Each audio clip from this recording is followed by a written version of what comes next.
বর্তমান ভিসিকে আপনারা mob create করে আনছেন এখানে আপনার কি বলে এটারে আমাদের যে প্রফেসর ওবায়দ স্যার নিয়ে যখন আলোচনা হলো যে তিনি হতে পারেন সাথে সাথে ওনাদের যে পেজগুলি ওনাদের যে বাহিনী বাংলাদেশ গুপ্ত বাহিনী আর কি নানান অপপ্রচার মানে অসত্য বিভ্রান্তিকর তথ্য করে একটা মব ক্রিয়েশনের মাধ্যমে ওনাদের সাবেক বড় ভাইকে বিশ্ববিদ্যালয়ের ভিসি বানানোর জন্য ওনারা চেষ্টা করেন। নিশ্চয়ই এসএম ফরহাদ এটা নিয়ে কথা বলবে। আমরা তো পোস্ট করছিল মনে হয়। ওইটা তো আপনাদের লোক, ওবায়দ স্যারের ছেলে তো কি হইছে, এটা তো আপনাদের লোক। আমরা ছাত্রদল তো কোনোদিনও কখনোই কোনো সময় তার পরিচয় তার আইডেন্টিটি লুকিয়ে কোনো পর্যায়ে রাজনীতি করে নাই। এটা তো তাদেরকে দিয়ে আসতেছে এবং সেই কথার যেমন ৭১ নিয়ে তাদের কোনো ন্যারেটিভ নাই, গুপ্ত নিয়ে এই শব্দচয়ন নিয়ে তাদের ন্যারেটিভ খুবই দুর্বল ন্যারেটিভ। এখন দেখেন যে এরা চাচ্ছে যে ছাত্রদল যদি হলগুলিতে থাকে তাহলে তারা ক্ষতিগ্রস্ত হবে, এই কারণে সবার অভিন্ন চাওয়া। এই যে সাধারণ শিক্ষার্থীর ব্যানারে যে কথাটি বললেন না, এখানে কেউ কি বলেছে ওইখানে যে আইসা আমি সাধারণ শিক্ষার্থী? কেউ সাধারণ শিক্ষার্থী না।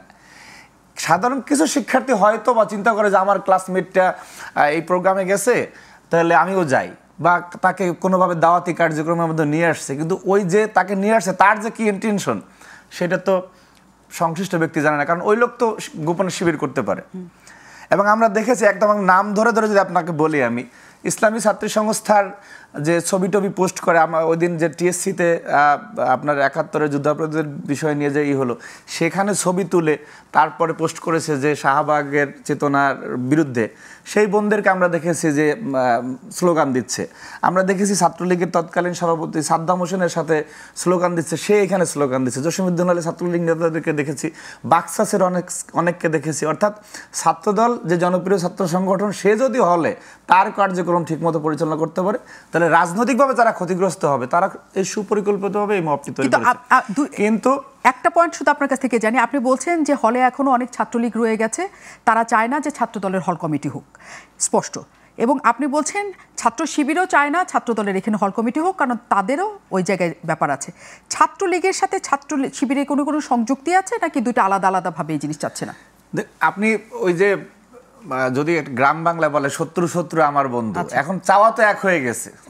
তার মানে ছাত্র শিবির আর ছাত্রলীগ এক হয়ে গেছে না? আমি তো ওইটা বলি না। চাওয়াটা এই ক্ষেত্রে যে হলে যদি ছাত্রদল তার সঠিকভাবে কার্যক্রম পরিচালনা করতে পারে তাহলে তো ছাত্রলীগের যারা আছে তারা আইডেন্টিফাইড হবে, তাদের বিচারও হবে, তারা বিব্রত হবে।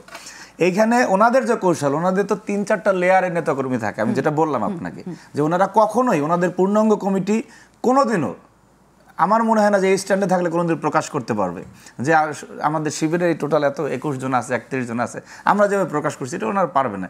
এটা ওনাদের রাজনৈতিক কৌশল, যত যাই ন্যারেটিভ দেখুন না কেন, এটা হচ্ছে ওনাদের রাজনৈতিক কৌশল। এখন আপনি এই যে হলে রাজনীতি থাকবেন, এটি ২-১ দিনের ভিতরে সাধারণ শিক্ষার্থী যারা প্রকৃত সাধারণ শিক্ষার্থী, তথাকথিত এই যে সেট আপ দেওয়া সাধারণ শিক্ষার্থী না, তারা বুঝে গেছে যে এই কাজটা কারা করতেছে। কারণ এই হলগুলিতে আপনি এই যে রাজনীতি চলবে কি চলবে না এটা নির্ধারণ করার দায়িত্ব ঢাকা বিশ্ববিদ্যালয়ের প্রক্টরের না। এটা সে বলতেই পারে না। সে যেটা বলেছে যে নিষিদ্ধ করা হলো, এটা কারো কথায় তো বাংলাদেশে তিনি বলেছেন যে সিদ্ধান্ত নেওয়া হয়েছে সেটা এখনো পর্যন্ত বলবৎ না। ওই সিদ্ধান্তটাও ভুল ছিল। ওইটা বিশেষ আপনারা প্রোটেস্ট করেন না যে ওই সিদ্ধান্তটা না, আমরা তখনও আমরা সংগঠনের পক্ষ থেকে আমরা প্রেস রিলিজ দিয়ে কথা বলেছি।